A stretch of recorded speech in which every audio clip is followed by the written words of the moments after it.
నమస్తే సార్. నమస్తే. Sir arthritis అంటూ ఉంటారు. బట్ రీసెంట్‌గా ఇంకోటి కూడా విన్నాను. గౌట్ ఆర్థరైటిస్ అని చెప్పేసి అంటారు. యాహ్! ఈ రెండిటి మధ్య డిఫరెన్స్ ఏంటి సార్? జనరల్ ఆర్థరైటిస్ అనేది కామన్‌గా ది ఇన్‌ఫ్లమేషన్ ఆఫ్ జాయింట్స్‌ని ఆర్థరైటిస్ అంటారు. హ్మ్. ఇన్‌ఫ్లమేషన్. సో గౌటీ ఆర్థరైటిస్ అంటే ఏంటంటే ఇన్‌ఫ్లమేషన్ ఉంటుంది. బట్ కాజ్ అనేది వేరే ఉంటుంది. ఓకే. సో ఇప్పుడు జనరల్ ఆర్థరైటిస్ అంటే ఇన్‌ఫ్లమేషన్ రావచ్చు, లేదంటే అరిగిపోవడం గానీ ఇలా ఉంటుంది. బట్ హ్మ్. గౌటీ ఆర్థరైటిస్ ఏంటంటే ఇక్కడ యూరిక్ యాసిడ్ అనేది పెరుగుతుంది. మామూలుగా యూరిక్ యాసిడ్ అనేది మన కిడ్నీ ఫంక్షనింగ్‌లో దాంట్లో హ్మ్. చూస్తుంటాం.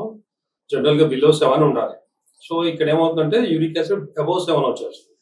7 ఒక్కోసారి 8, 9, 10, 11 అట్లా పెరిగిపోతా ఉంటుంది. హ్మ్. సో దీనివల్ల ఏమవుతుందంటే ఆ యూరిక్ యాసిడ్ వలన క్రిస్టల్స్ అనేది డిపాజిట్స్ అయిపోయి కాళ్ళలో పర్టికులర్‌గా ఎక్కువ ఎఫెక్ట్ ఏదంటే బిగ్ టో, పెద్ద బొటన్ వేల్ అంటాము కాలిది. సో హ్మ్. దాని మీద హ్మ్. ఎక్కువ ఎఫెక్ట్ ఉంటుంది.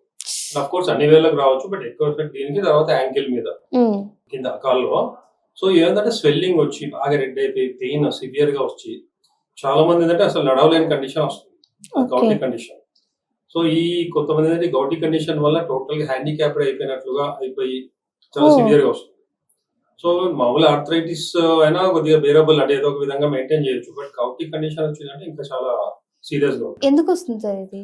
ఇది జనరల్ గా ఏంటంటే హెరిడిటరీ టెండెన్సీ కూడా ఉంటుంది. పేరెంట్స్ లో ఉన్న వాళ్ళకి వచ్చే ఛాన్సెస్ ఉంటాయి. Hmm. And second main reason ఏంటంటే ఒబేసిటీ.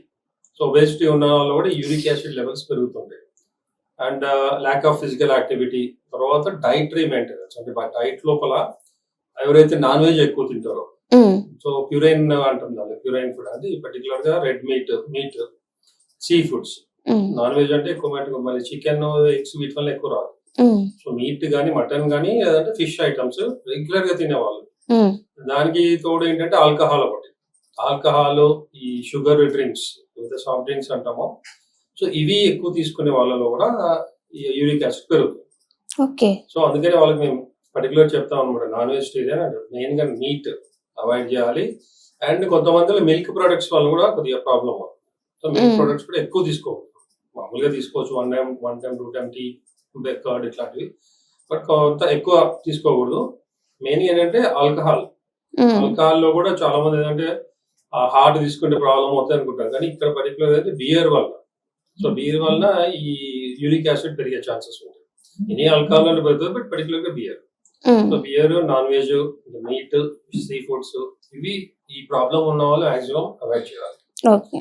అండ్ అంటే అఫ్ కోర్స్ ఈ ప్రాబ్లం ఉన్న వాళ్ళు నడవలేరు, బట్ ప్రివెంట్ చేయడానికి కానీ ఇనిషియల్ కూడా కొద్దిగా వాకింగ్ చేయడం వల్ల, హ్మ్. వాటర్ ఎక్కువ తాగడము ఇట్లాంటి కొన్ని మెయింటైన్ చేస్తే ప్రివెంట్ చేయొచ్చు సార్ దీన్ని వస్తే? పేరెంట్స్ లో ఉండి ఒక ఏజ్ పర్టికులర్ గా మేల్స్ లో ఎక్కువ ఉంటుంది. మేల్స్ లో. జనరల్ గా ఆర్థరైటిస్ ఇలాంటి మోకాల నొప్పులు అనేది ఫీమేల్ లో ఎక్కువ ఉంటాయి. బట్ ఇదేమో ఎక్కువ మేల్స్ లో ఉంటుంది. అంటే ఒకసారి నాన్ వెజ్ కానీ, ఆల్కహాల్ హ్యాబిట్స్ కానీ, వీళ్ళకి ఎక్కువ ఉంటాయి. అవును. సో ఇలాంటి వాళ్ళు ఏంటంటే ఆ టెండెన్సీ ఉన్న వాళ్ళు, ఆల్రెడీ పేరెంట్స్ లో ఉండి ప్రాబ్లమ్స్ చూస్తున్న వాళ్ళు, అండ్ యూరిక్ యాసిడ్ టెస్ట్ చేయిస్తూ ఉండాలి అప్పుడప్పుడు. హ్మ్. ఎప్పుడైతే అది దగ్గర 7 కి వస్తున్నప్పుడు కేర్ గా ఉండాలి. కేర్ తీసుకోవడం, నాన్ వెజ్ తగ్గించడం, ఆల్కహాల్ తగ్గించడం, ఫిజికల్ యాక్టివిటీ చేయడం, హ్మ్. వాటర్ ఎక్కువ తీసుకోవడము ఇలాంటి చేస్తే యూరిక్ యాసిడ్ అనేది కొద్దిగా వెళ్ళిపోతుంది, బ్లడ్ లోకి వెళ్ళకుండా హ్మ్. తగ్గుతుంది. సో ఇవి మెయింటైన్ చేయాలి. అండ్ ఆల్రెడీ సివియర్ గా వచ్చి బాధపడే వాళ్ళు ఏంటంటే జనరల్ గా అలోపతికి వెళ్తే పెయిన్ కిల్లర్స్ అవి ఇవి ఇస్తుంటారు. హ్మ్. బట్ జనరల్ ఏంటంటే ఫస్ట్ అంటే హీట్ ఎక్కువ ఉంటుంది, దాంట్లో మంటలాగా వచ్చి నొప్పి ఉండి ఇన్ఫ్లమేషన్ ఉంటుంది. సో కొద్దిగా ఐస్ పెట్టడము, ఐస్ పెట్టి తర్వాత కొద్దిగా సేపు అయినాక వేడి కాపడం పెట్టడం ఇట్లా చేస్తూ ఉంటారు. హ్మ్. అండ్ జనరల్ గా హోమియోపతిలో మేము ఇచ్చే కాన్స్టిట్యూషనల్ ట్రీట్మెంట్ వల్ల యూరిక్ యాసిడ్ తగ్గుతుంది. అండ్ ఈ ఇన్ఫ్లమేషన్ ఏదైతే ఉందో, స్వెల్లింగ్ ఉండి వాపు లాగా ఇన్ఫ్లమేషన్, ఇవన్నీ కూడా కంట్రోల్ అయిపోతాయి. అండ్ కొంతమంది డిఫార్మిటీ కూడా వస్తుంది దీనివల్ల. హ్మ్. ఉంగర్లు పోవడం, వేళ్ళు బాగా సివియర్ ఉండి యాంకిల్స్ కూడా దెబ్బతింటాం, ఇలాంటివి కూడా ప్రివెంట్ అవుతుంది. అండ్ ఆల్రెడీ వచ్చిన వాళ్ళకి క్యూర్ కూడా అవుతుంది. ఓకే. అంటే ముందుగానే ఏమైనా సిమ్టమ్స్ తెలుస్తుందా సార్ దీనికి? అదే చిన్నగా స్వెల్లింగ్ రావడం, జస్ట్ స్వెల్లింగ్ స్వెల్లింగ్. వచ్చి పెయిన్ రావడం, టచ్ ఫస్ట్ ఏంటంటే కొద్దిగా ఇట్లా మనం నడిచేటప్పుడు కానీ ఏదైనా టచ్ చేసినప్పుడు హ్మ్. పెయిన్ అనిపిస్తుంది. అంటే షూ వేసుకున్నప్పుడు, సాక్స్ అలా స్టార్ట్ అవుతుంది. తర్వాత ఏంటంటే అసలు టచ్ చేయకుండా సివియర్ గా పెయిన్ ఉంటుంది. హ్మ్. అండ్ కొంతమందిలో ఏంటంటే యూరిక్ యాసిడ్ ఎక్కువ ఉన్న వాళ్ళలో హ్మ్. దీంతో కిడ్నీ స్టోన్స్ కూడా వస్తాయి. సో కిడ్నీ స్టోన్స్ లో జనరల్ గా కాల్షియం ఆక్సలేట్ స్టోన్స్ అనేది ఎక్కువ ఉంటాయి. ఓకే. బట్ యూరిక్ యాసిడ్ వల్ల కూడా స్టోన్స్ వస్తాయి. హ్మ్. సో యూరిక్ యాసిడ్ వల్ల గౌటీ కండిషనే కాకుండా కిడ్నీ స్టోన్స్ కూడా వస్తుంటాయి. ఓకే. సో అందుకని అది కూడా కేర్ఫుల్ ఉండాలి. ఈవెన్ రీనల్ ఫెయిల్యూర్ అంటే కిడ్నీ ఫెయిల్యూర్, సికేడి అంటాం, వాటిలో కూడా యూరిక్ యాసిడ్ పెరుగుతుంది. హ్మ్. అందుకని యూరిక్ యాసిడ్ అనేది చాలా కేర్ఫుల్ ఉండాలి. ఓకే. అందుకని ఆ టెండెన్సీ ఉన్న వాళ్ళు ఒకసారి వచ్చిన వాళ్ళు టెస్ట్ చేయిస్తా ఉండాలి 3 months కి ఒకసారి యూరిక్ యాసిడ్ అనేది కంట్రోల్ పెట్టుకోవాలి. అంటే ఏ రేంజ్‌లో ఉన్నప్పుడు దీన్ని బాగా కంట్రోల్ చేయొచ్చు అంటారు సార్? మాక్సిమం 7 హ్మ్. దీని రీడింగ్ 7 లోపల ఉండాలి.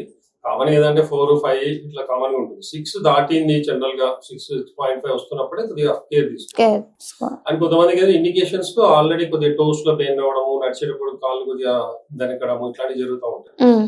అప్పుడప్పుడు రెడ్ కావడం, స్వెల్లింగ్ రావడం. సో అలా ఉంది అంటేనే ఇనీషియల్ గానే వాళ్ళు యూరిక్ యాసిడ్ టెస్ట్ చేయించి అది ఉంది కొద్దిగానే పెరుగుతుంది అంటే దానికి కేర్ ఇవ్వాలి.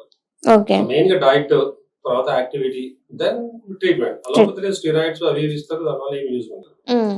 సో యూరిక్ యాసిడ్ పెరగకుండా చూసుకోవాలి. అండ్ ఆల్రెడీ వస్తే హోమియోపతిలో మేము ఇచ్చే దాంతో కంప్లీట్ గా క్యూర్ ఉంటుంది. అలా ఓకే. పెరగకుండా కూడా తగ్గుతుంది. Okay. Thank you so much sir.